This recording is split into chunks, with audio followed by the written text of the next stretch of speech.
What's up, Anthony? How are you, man? I'm good, man. Just drinking my green tea, finish some beef jerky. I'm hanging out. All right. How's the weather out there? San It's Francisco, you said, right? warming up. Not East Bay. Well, it's East San Bay. Francisco Bay Area. So I'm in. So there's this Caldecott tunnel, and it's like this mountain range, and for some reason, like it becomes this bowl and like blockage for cold air. So you can drive through from my east side over to the west side, and it'll drop or climb by like 20 degrees sometimes. It's crazy. So So the city, Boulder's like this. there you go. Boulder's like this. All of a sudden, it can be like right now it's sunny and 70. Yep. I mean, within hours, sometimes it can like snow. It's really that's crazy. Yeah. I'm out here. It's hot. We're like 90 degrees ish. We're getting up in the 90s. I like it. 90? Yeah, we're getting like 80s and 90s. The valley is like around 90. Right now we're like low mid 80s, but we get a good sweat, man. Right now it's May, man. It can't be 90. Let me take a look. It ain't 90 right this second, but not here. It's not. But Okay. like maybe an hour away in the valley, it gets there. So today, come on, load. We're 81 right now. Right now, this moment. The high for today. That's warm. High for today is 81. So we're gonna hold this. And then but then when you get to like where we're going is Clovis. I'm going to Clovis for my son's track meet on Friday, and it's 90 degrees there. How old's your son? He's 16. My twins are 11. I got a boy and a girl, and I got an oldest that's 16. Okay. Yeah. So you're playing zone defense all the time.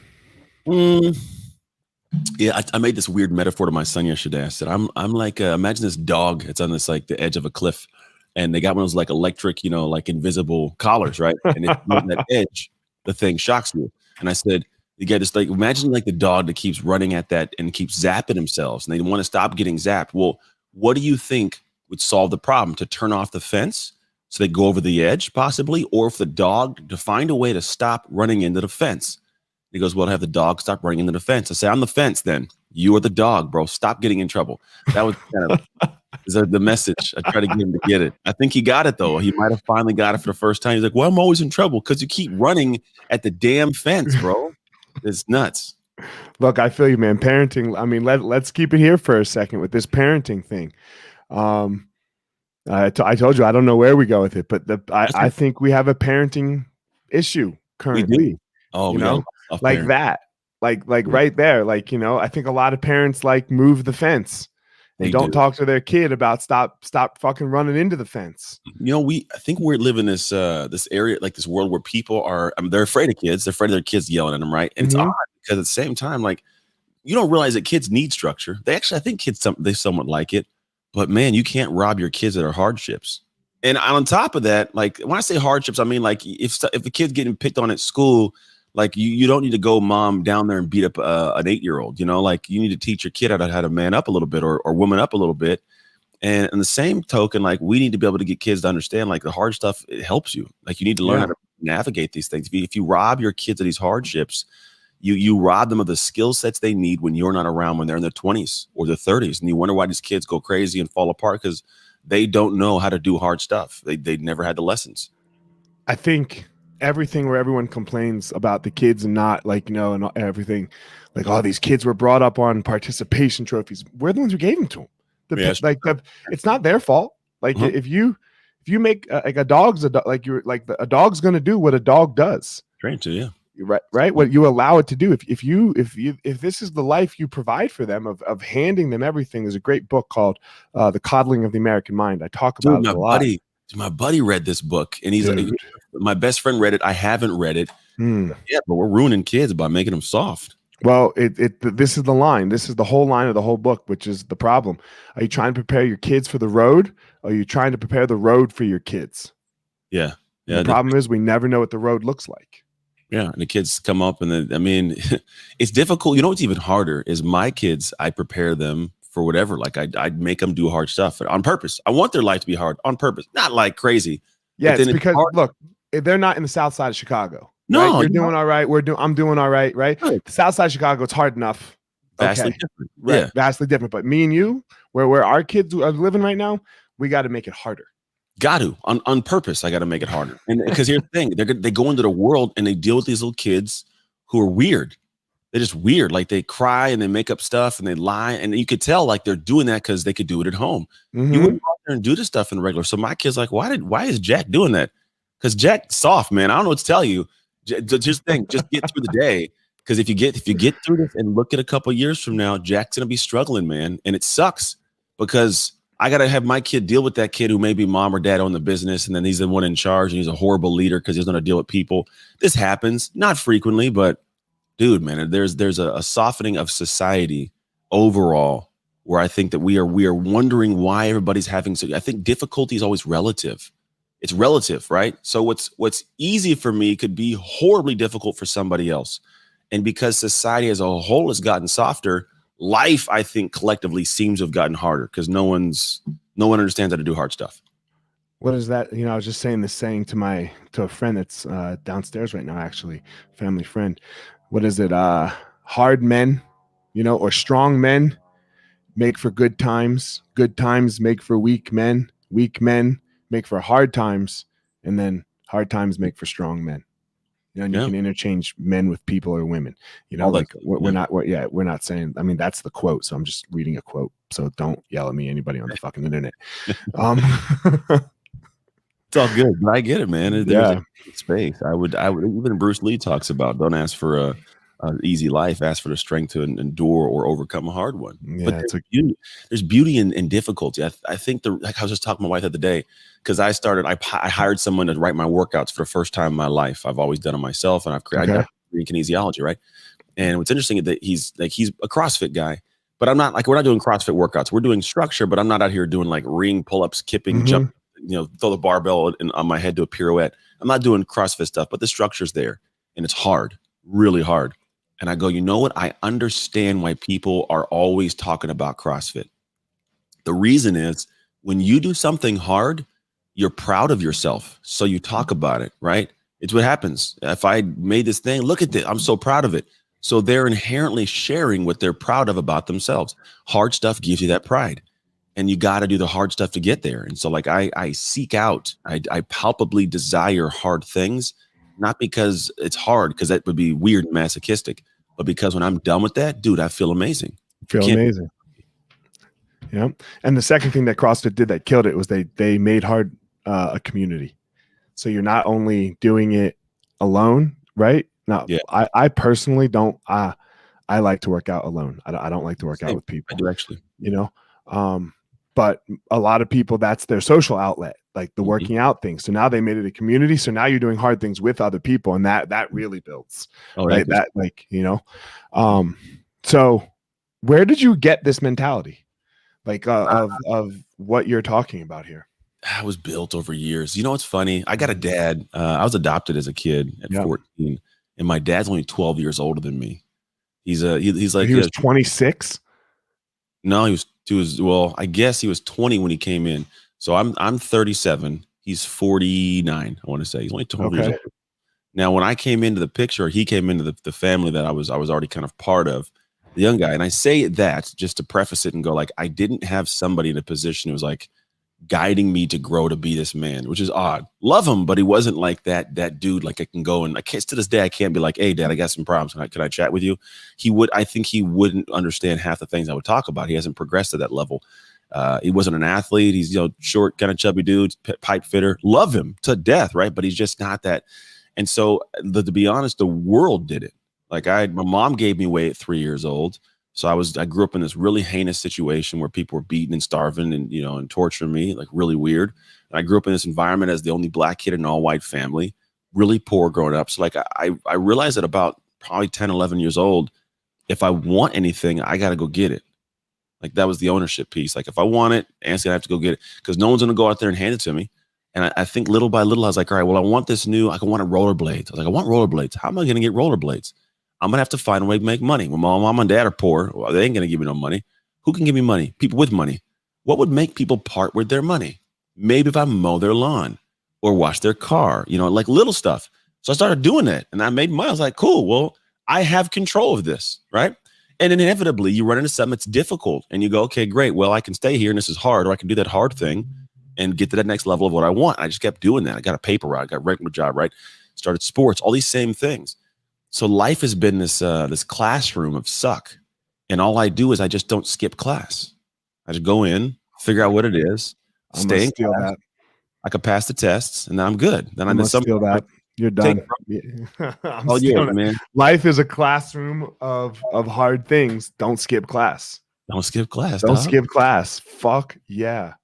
Like, all right. So let's. I'm gonna keep it on this direction. But you said, you grew up a black kid in foster care first. People getting beaten and everything, and then you grew up, and then you were put into a white family. Yeah. Okay. I can't say I can relate to that, but like I'm a weirdo, right? Like I'm a half black Jew. So like in the 1980s, nobody knew me. Like there was nobody else like me, right? So, and you said about this hard thing. I want to say, and I think I agree with the fact that, like, look, racism exists in the world. Opportunities are not equal in the world and all of that stuff.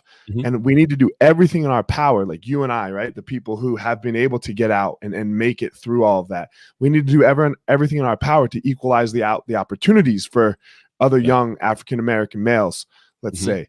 But telling them that it's not fair and that racism exists isn't the way out for that individual. Like when you're talking to that kid, like telling them it's not fair. Like, so how do you balance the two? Yeah, I think for me, there's a couple things I look at, because my guy's son right now, they got stuff. They don't have to worry about too much. And I'll even tell them, just because you work hard doesn't mean you deserve it, because your level of hard and it could be way below what your goal is. So first, I hate that word deserve. I can't stand that word. It's an odd thing, right? But it's funny though, at the same time, I want to work so hard that I have this inherent drive to know that I deserve more, right? Because we say that, because it's a weird thing when you say it in a certain way. It's like, hell yeah, you don't deserve anything. What makes you think you deserve? Because you worked hard, right? Right. But I need to have that little inkling in me in that moment when it needs it, when I'm challenged, or when I'm on a sales call, I want to get a client in, or I'm on stage.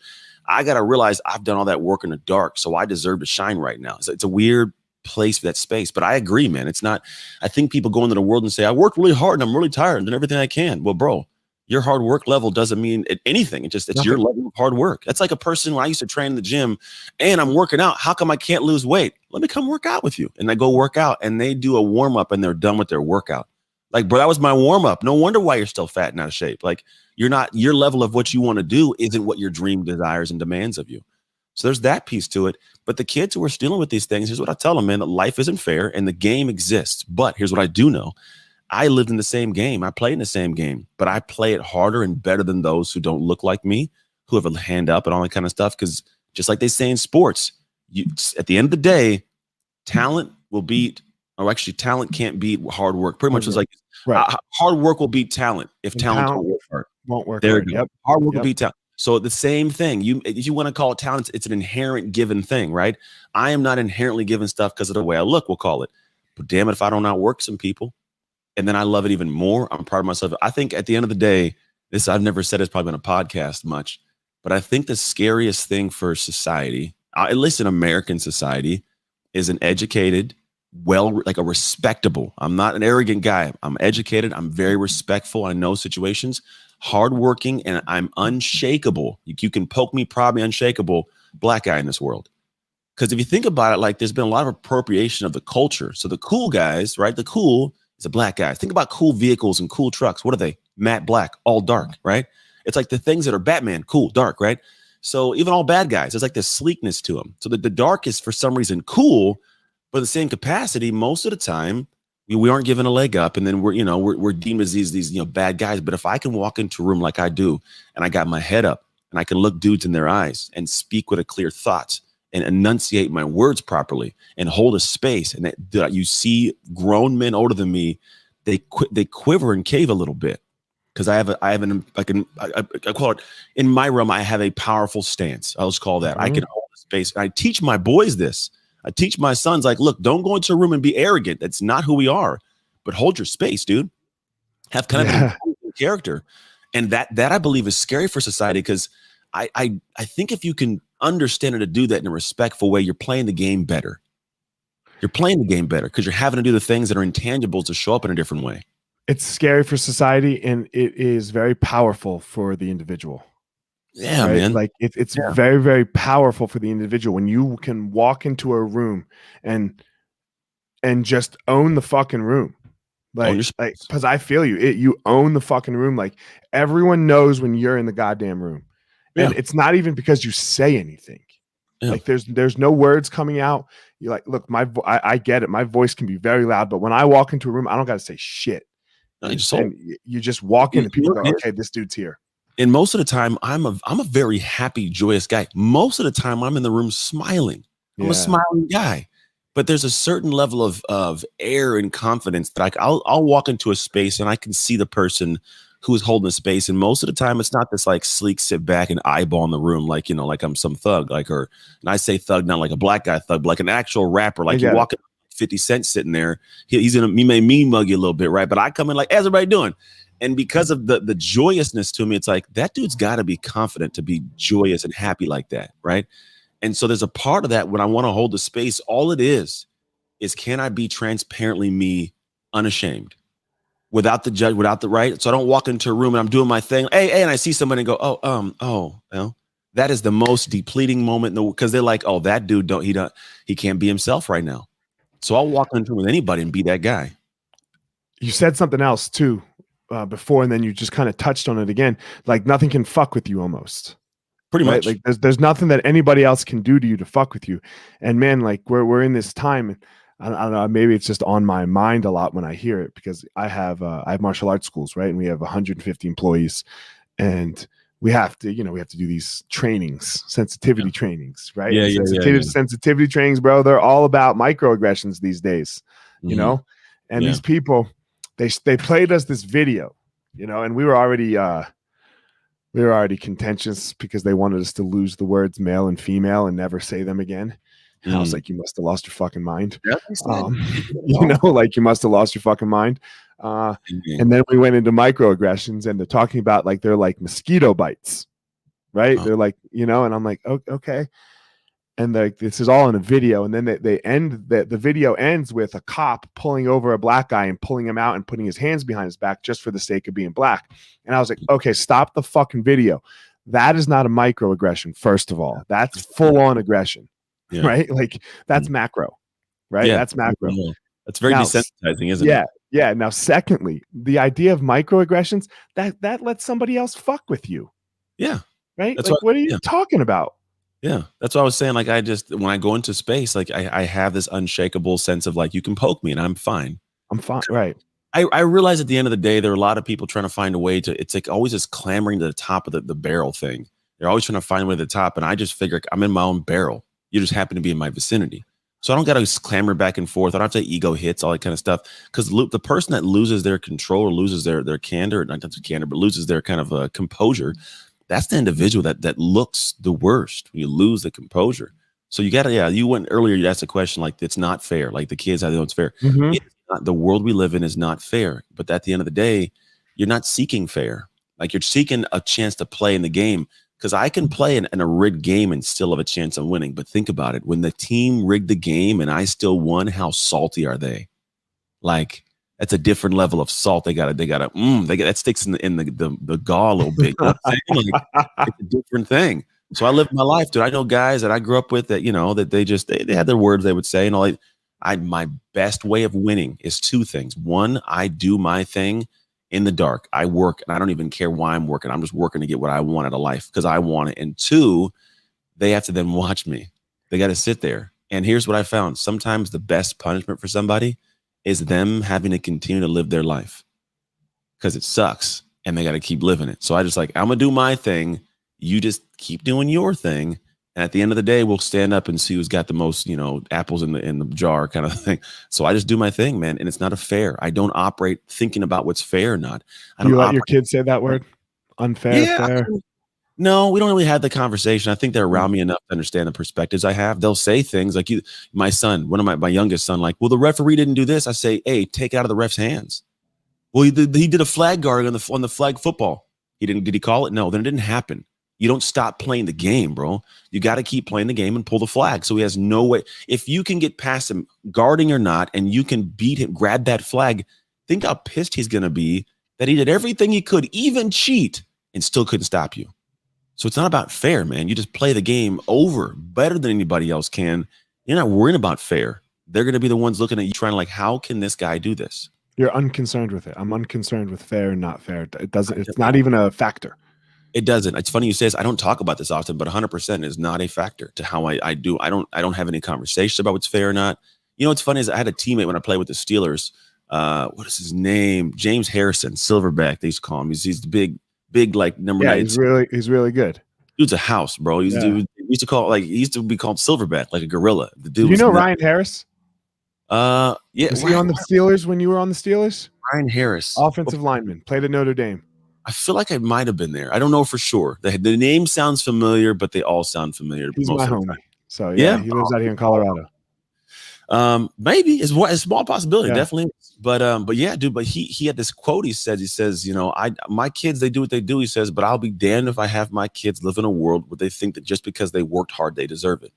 That don't mean nothing. Like, and I love the quote because that's the truth. That's a really bad spot for you. Worked really hard. You deserve. No, this kid does not deserve this thing over my kid just because your kid worked really hard based on his level of hard work. You know what I mean? You're damaging the society and the psyche of that child, because then here's what happens. I think why we have a lot of these kids that are going off in these depths, right? Because in their head, I've done the best I can and I still didn't get it. There's no way for me to get it. So why not just do drugs and run around and shoot up schools, right? It's sad, but the truth is, no, the way you get it, you have to do more. You are not good enough. Like, you're not good enough. I'm sorry. Not that you're not good enough to be loved, not good enough to be accepted by your family. You're good enough to be loved as a human. Let me get that clear. Yeah, I was just about to ask you. Yep. You may not be good enough to get a scholarship in football. You may not be good enough to play hoops in college. You may not be good enough to have that job or that business. That's a reality we as humans have to accept, because the only way to give ourselves permission to improve. And that's okay.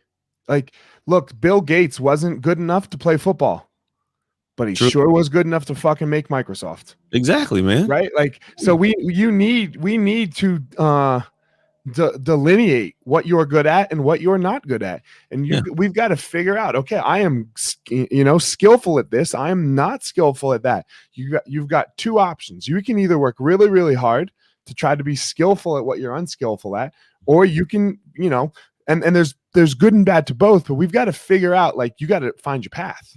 You've got to see which road you want to walk down.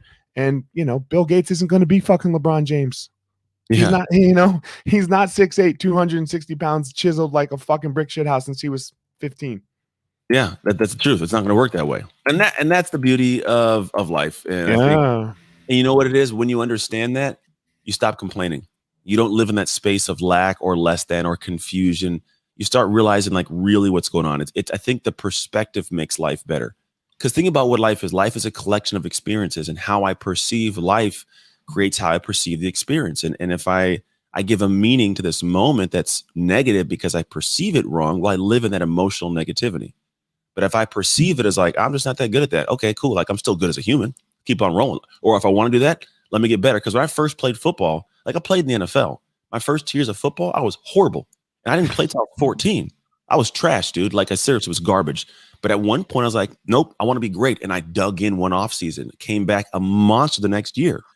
Now, I could have easily sat back and said, I'm not good at this. I'm going to chalk it up. I can't ever be good. But I did the opposite. And no one would have thought that if I'd have chalked it up, no one would have argued the fact. Yet I ended up playing at the highest level in the world, right? So I say that it's just a perspective. When you can change a perspective, it allows you to say, oh, well, life isn't all that bad. In the area where I don't have an ability, I can either improve it or go do something else and feel good about myself. And that's okay. Yeah, but I really think it comes down to what you said earlier. Nothing can fuck with you. Like, you know exactly who you are. You know exactly what you stand for. When you walk in the room, nothing can fuck with you. And we need to, that's the magic from my perspective. Because if nothing can fuck with you, everything just becomes like information from how I see it, right? Like, okay, that was skillful, do more. That was unskillful, do less. But it all become winning, losing games. Like, your kids in flag football, my kids in flag football. I'm the coach of fighters now. It just doesn't fuck with you. If it doesn't fuck with you, now we can just move on from that emotional experience. And a lot of it, like, so the academic work I float in is identity, right? That's kind of where I anchor my learnings and what I study. And it's funny is if you think about what you're talking about, what happens with people is the reason things can attach me or attack me or take me down is because my identity isn't rooted in that thing. Years ago, when I left the NFL on an injury, like I had this metaphor, I talk about like a fruit, right? The fruit of my labor fell off the tree, that football thing. For a lot of years, I felt like the fruit. It rotted, and I felt rotten for years, horrible, like I was pointless and worthless. And I never realized that I was never the fruit, but always the tree. Because everybody thinks I am my job, I am my car, I am my money. So when you lose those, you lose yourself. And then you go and do dumb stuff and lose yourself. But if you go back and go, no, okay, I'm the tree, which means even if that fruit falls off, what do I got to do to create better and sweeter fruit, right? Mm-hmm. So prospectively, when you have an identity of who you are, nothing matters. Because when something tries to pull a fruit off, it's okay. I got 10 branches full of fruits, dude. The tree is what I'm worried about. You chop the tree down, we got problems. But take a fruit. Try to poke me, throw a rock, bro. I'm a tree. You know what I'm saying? Like when all the storms of life come blowing through, what's left standing in the middle of all that rubble? The trees. Like that's what I want to be. It's so interesting when you use a very similar metaphor for the identity thing. I like to say I'm a tree whose roots go deeper than any fucking shaky ground. Yeah. So when the ground shakes, right, and everything falls off and the leaves fall off, the roots go so deep that we're still alive, and it doesn't even matter. Just build it again. In my coaching programs, we have something we do called Roots and Fruits. And there are 5 roots we work on, it's faith, family, health, friends, and emotions. Okay. If I have emotional control, I have faith in self or higher power. If I have my health, if I have great friends and a great family, like when things go crazy, I got deep roots in these areas, I'll hold. I can lean on the family. My body's in shape. I can lean on my friends. I can go to my faith, right? I can control my emotions. Dude, the world, nothing can blow me over. And it allows me to create the abundant fruit up top of the career and education, all that kind of stuff. But that's the thing, like you're talking about, is if I got deep roots, like I guarantee your roots go into community and friends and family and self and faith of self, right? That's so deeply rooted. Nothing takes you. No matter what comes by. It may blow you over a little bit. I may bend a minute, right? But I'm coming back. I'm not getting rooted up. I'm not going to be on the ground all turned up sideways. That's the big thing that people don't grasp. As much as it's a metaphor, it's real life. How did you, when you talk about this emotional control, because again, I know I'm sure you're going to say like through my experiences of life and things, but I want to know what happened. Like what are some examples of the experiences of life that enabled you to have this emotional control? Because that's really what it is. It is. Yeah. We're not talking about, because sometimes, I think a lot of men hear other men talk like this and they go, ignore your feelings. And it's the opposite of that. It's the exact opposite of that. It's feel them all the way. Yep. But have control over them. The thing is, I think there's a couple moments. There's one, like I'll call it the precipice catalyst moment, right? Mm-hmm. And it was way later, and it was like early 30s. And it had gone through, the NFL failing, my business being horrible, my marriage failing. I wanted to take my life at one point. I'm like, this sucks. My mom passed away. And I was just running around trying to figure this life thing out. I got this big $250,000 contract, so I had some money to spend. And I'm just traveling up, bro, meeting people in the Bahamas and having fun for the weekend, coming home. And my wife had the kids because it's, back and forth weekends. And to be honest, there was a moment where I woke up. It was like January 1st, 2016. I'd had this woman who'd flown from Russia out to the States, didn't even speak English. And let's be honest, man, I'm not proud of this in any way, is we bought like a 20 pack of condoms and in like 2 days went through 16. It was just this, like, seriously, I felt horrible about myself. I woke up, I was like, dude, I don't like this, man. I would never want my daughter to be with a guy like this. I'd never want my boys to be like this. My mom would pass, would never approve of this. And my God ain't let me into heaven like this. So I was like, dude, I got to change something. And what I started doing, to be quite honest, was all my life I'd reacted to life. And I want that word to anchor for you guys. Reaction simply means I don't process. I just do whatever my identity or my gut tells me to do, right? So somebody says something, I fire back in certain ways. Or something happens, I would react. Now, some reactions are okay, right? When life got hard, I could stand up and rear my head, but I wasn't doing the work like when I would react to my ex-wife saying something that I needed to work on. Shut up, B. What do you like? You go back and forth.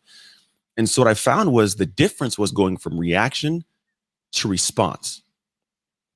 A reaction tells me nothing about what your process. It just tells me what you feel, what your desire, your basal desire was. It's when somebody does something like you get red eyes, you punch them in the face and they get hurt and like, damn, I wish I could take that moment back, right? Response says, what will make the next moments of my life better? Because then I get to do that. And here's the thing. It doesn't always mean the response feels good. Because to be quite honest, a lot of the time it feels horrible, but I know it needs to be done. For example, if I'm in an argument with somebody and I know I'm wrong, I don't want to say this. My reaction will keep going back and forth. My response, if proper, will go, okay, damn it, they're right. You know what? The right response to make this get done faster and to be able to move past is to apologize. I don't want to apologize. I don't want to apologize, man, but that's the right response. Hey, love, I'm sorry, man. I messed up. I should have been there to get that. Whatever it is. That's a real response now, right? So now what happens is now I start doing more of these responses. And here's the crazy thing. Those responses now become my reactions. They start weaving themselves over, and little by little you start becoming this person and flow. So you're asking, like, when did it happen? It happened when I woke up on that day. It's like, my life can't keep being this way. I'm the common denominator in all of my problems. I realized I was the guy in the center of all of them. Nobody likes to hear that. Nobody likes to hear that. Yeah. The moment you feel it, though, it's like, all right, I got to work on it. So I started reacting in different ways and noticing what it was and go, okay, I got to start responding better. So I started responding better and thinking things through. And the more I did that, and it's now my common reactions to do that. I have moments I got to respond, right? But dude, it becomes easier to live life in a fluid space when your reactions are from positive responses. What you said, you're the common denominator of all of your problems. It's still true. Even when you know it, right? You still know that, look, this is on me. And it's such a hard thing, right? Because you want to be like, well, the world did that, or that person did this, and this person did that, and this shit doesn't go away.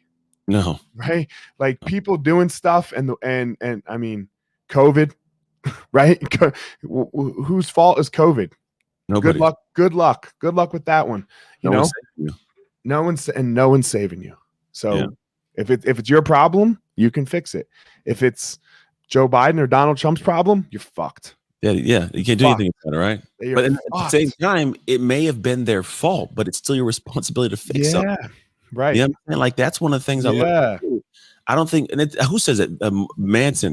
Mark Manson has a book, I think, and he talks Subtle Art of Not Giving an F. Yeah. And he talks about, he's like, at the end of the day, situations, like, they may not be your fault, but no one's coming in a cape to save you. It's your responsibility.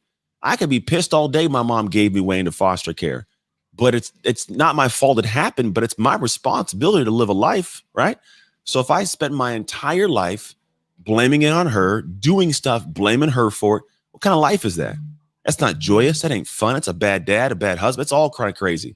So I tell you, like, you got to realize, some things just suck. They are not fair, right? But it's your responsibility to fix it. When you say, I guess kind of a personal question here. When you say your mom died, is this the mom that adopted you, or is this the mom that my adopted mom? The mom that birthed me, no one knows where she's at. There's a TV show supposed to be cast on, but they couldn't find her. It's very weird. They're like, this never happened before. So we don't know where she's at. My adopted mom, she was diagnosed with MS when I was about 14, 15. Okay. Around that same time, I was trying to, like, figure football out. And then she passed in 2014. And your birth father, no clue? No, here's a funny thing. I found him, and how did this work? My adoptive mom, like, the birth certificate we got said my dad's last name is Daniel Patrick O'Byrne. I'm actually half white. And so if my mom is white, my mom's white. And then my dad, the birth certificate says last name's O'Byrne, which is an Irish name. So somebody got something wrong. So I'm like, all right, this is off. So years go by. I never ask any questions. And eventually I find my real grandma. In a weird turn of events, she finds my number. And then what she does is she's talking to me. And I'm like, my fiance at the time from high school sweetheart, my wife now. She's like, hey, ask your grandma what your dad's real name is. So I say, hey, what's his name? Oh, I can't tell you. Your mom said never to tell you. She's like, honestly, she won't tell me. You better ask her again. All right. Hey, grandma, what's my dad's? Honey, your mom said I could never tell you. Okay, look, she said that she's not going to tell me. Ask her again. All right, can you please? Okay, hold on. Goes in a side room. She goes, okay, your dad's last name is Asaibovo, Nigerian. Okay. I look it up on the internet. There's 3 in America. Now, this is my freshman year of college. Come to find out that he had no idea I existed. I called him, a thick Nigerian accent. Didn't know you existed. So sorry. So my very first collegiate start in college, he drove from Marietta, Georgia to Mississippi State. My true sophomore year, I beat out a 5th-year senior to take this spot as a starting linebacker, because when I met my dad, I wanted to be the starting linebacker at the University of Oregon, right? So this is a big school. So I beat him out, starting linebacker, 2nd year there. We win the game. I get a game ball. national television first start, and I got to meet my dad. And to be honest, that you can't see is a game ball behind me over here. That game ball I have is from the day I met my dad, man. So that's a weird story. And then fast forward 9 years after I've known him, he passed from cancer. But right before he passed, he told me, hey, I did know about you your entire life. I just didn't know how to tell you. So a lot of weird dynamics there. That's weird. So you thought he didn't know about you for most of it, and then he confessed that he did know about you. And he could. Wow. How did that? What did that feel like? Yeah, I was at the right time. Okay. I think what it was is I had gone through the journey of understanding my position as the common denominator and really understanding where a lot of people who have done me wrong. I think one of the big problems we have is forgiveness as humans. We get wronged, and we get wronged a lot. And it's interesting, like, well, how does the wronging take place? And I started like delving in from a logical standpoint. Why is this? So I started looking at things. I looked at, like, my ex-wife had an affair. That's why we got divorced. It was horrible. My mom gave me away. My dad did situations. People steal money from me, right? All these people, this happened, right? This happens in life.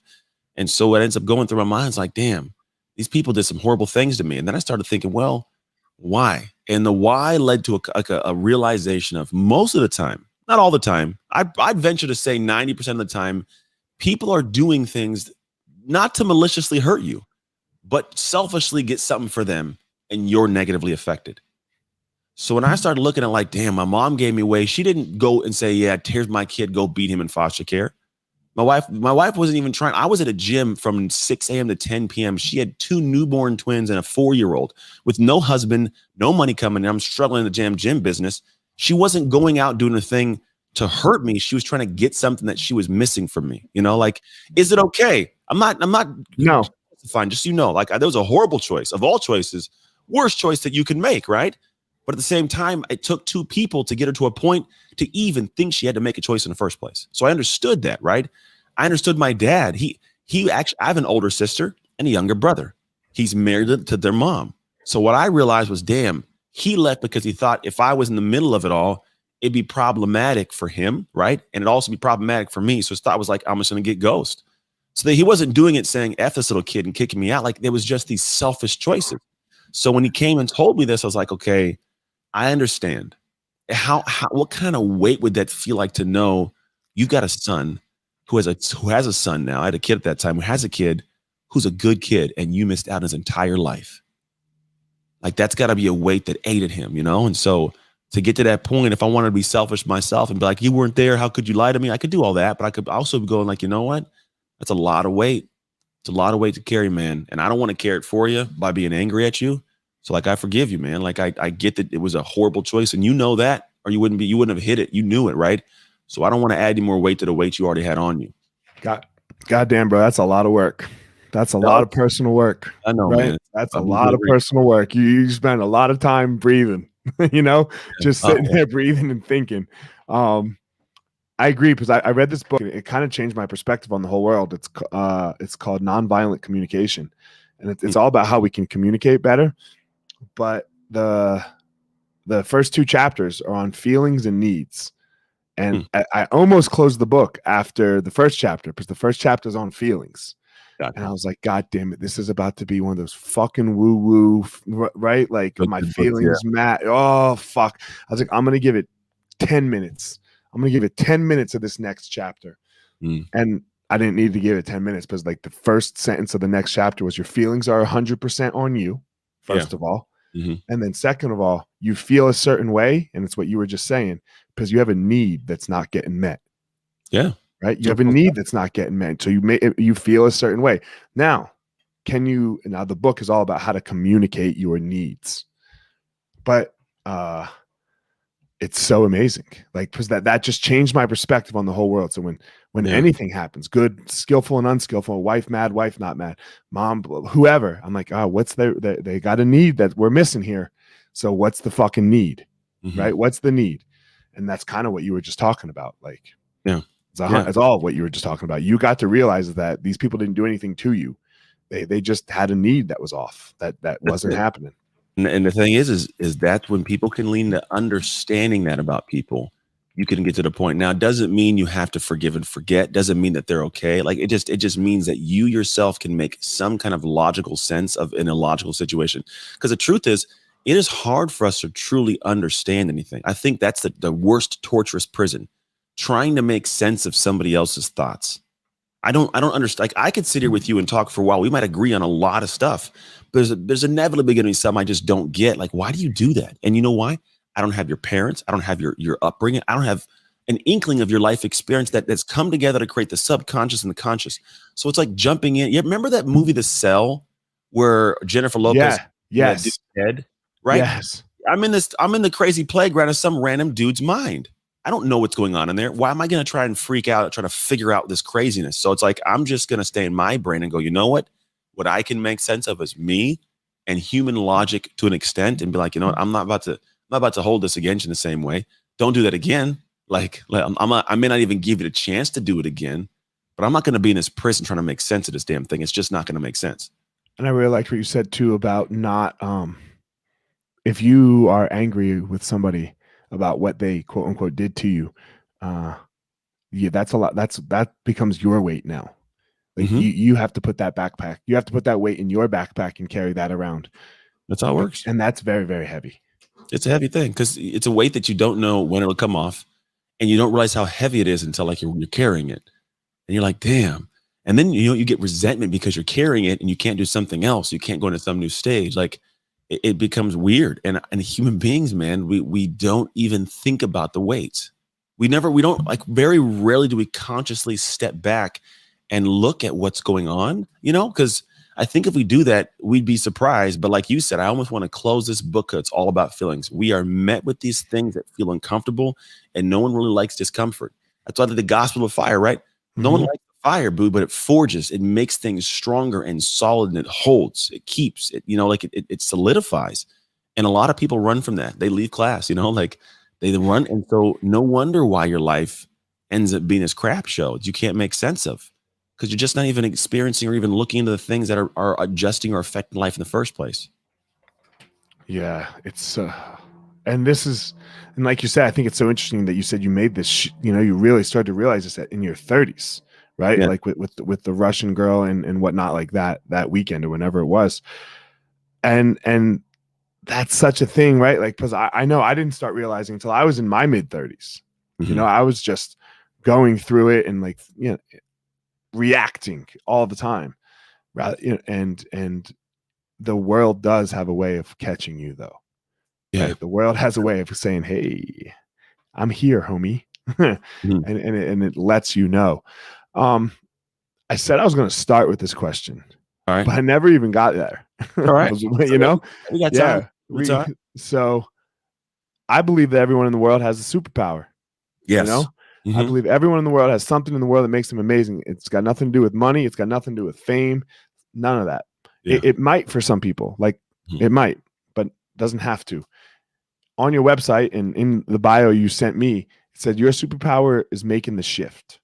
Yeah, man. Explain that. So there's a lot of ways. Just look this way. When I look at the work I do, it's make an identity shift. Everything we're talking about right now are traits of a certain identity somebody might be in, right? So I'm able to shift the identity. It doesn't mean I change myself. I'm not a chameleon. I'm not like going to be like, hey, how are you doing today? And then all of a sudden, like, what's up, cuz? I'm not that. Yeah, you have a good voice like that. Hey, how you doing today? I can play around with you. You know what I mean? Yeah. So the idea is like, I'm not changing that or adjusting that. I'm shifting the small perspectives or small ways I operate at the core of me to get a vast difference. Think about a plane traveling across a couple thousand miles. A 1 degree shift in trajectory lands in a vastly different place. Did you read Atomic Habits? I've read Atomic Habits, but funny. I've been saying this before I read it, to be quite honest. It's a good metaphor. It's a phenomenal metaphor. I'm reading it right now, and they use this. Yeah. James Clear is great. It's phenomenal what he does. And so the thing he talks about is the habits of it, right? Which, to be honest, the work I do, the base of it's there. And they do mention identity, but no one talks about the fact that your habits will create an identity. But have you thought about the identity you're creating? Like, that's what nobody does. Like, so I was like, so my book that comes out and the work I do is more like, let's think about the identity you want to be, and then let's think about the habits to put in place.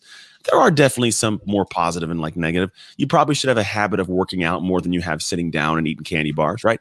We get that. But there may be like, how do I forgive? That could be a habit. How do I have hard conversations? Could be a habit. There's certain things that can be woven in. How I do parenting things could be a habit. but are they leading to the place I want to be? That's a big piece of it. And so when I talk about the shift, what I'm looking at is like, okay, where do I want to go? What needs to be shifted to get there? And my real, like the depth of that, the way I would interchange shift is like, I'm adaptable. I'm creepy adaptable. If my marriage wouldn't work if I wasn't adaptable, because my wife changed her damn mind all the time, but I can find joy in adapting to the moment. She's like, hey, I want to go do this, hang out with my friends instead of doing that thing. All right.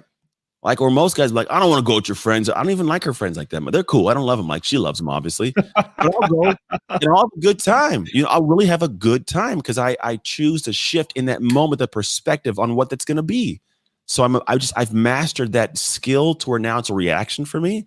So my life is like 95% amazing because when something goes wrong, I don't have to feel like it all went wrong. I'm like, all right, what's the silver lining in this? Cool. All right. Hey, let's pivot. Hey, we're gonna make a little shift here. Let's try something else. It's like a game I get to play. My identity is not wrapped up in that end result. It's how I get to look at myself at the end of the day of how I handled these different situations to have a result. So for me, like when I look at my superpower, dude, it's like adaptability in the matter of how I can shift on a dime at times, but still keep that momentum flowing. Last question or topic. Why and I always wonder this, right? Because I obviously decide what podcasts I'm going to go on and whatnot, and you know, but like this isn't Joe Rogan's podcast. It's not Ferris. It's, you know, it's not Jocko or any of these other massive ones that can explode your platform. So why say yes? Honestly, I like talking. To be honest, one part of it, but two, for going back, you want to get to an emotional state, man. My mom, when she was passing away, she was unconscious, and we all had a time to go in and chat with her. And at this time in my life, I'm divorced. I'm out of shape. I'm not a good dad. I'm running around with multiple women. I'm not feeling good about myself, and I'm being a statistic. I'm not the man that she raised me to be. Let's be honest. And I remember like it was one of those really morbid moments of like, man, this is life, and if this is gonna be life, I can't keep doing this, right? And I made a promise too. I said, one promise, Mom, I'll figure this damn thing out. I will figure this life thing out, Mom. And two, when I do, I'll do what you did for me. Unconditionally love on somebody who is not my blood. That's it. However, I don't know what it looked like. At that time, I still worked in the gym, man. So I was like, I'm going to love on my clients at the gym. But at first, I had to fix my own damn life, right? So this is where I went to that transformation of figuring out like, and the crazy thing, that happened in 2014, my mom passed. It took me 2 years to really wake up in 2016. You know what I'm saying? Like, it wasn't like it happened overnight. It wasn't like I walked out of the hospital like, let's go. I was still, you know, but eventually I got to that point of like, I'm going to and when my life got back on track, I was like, okay, I feel confident enough to start talking about some of the things I've gone through. Maybe they'll help some people. That was the way I figured maybe I could make some sense of my crazy life and really get to the point of giving and making promise too good of like giving back to the world.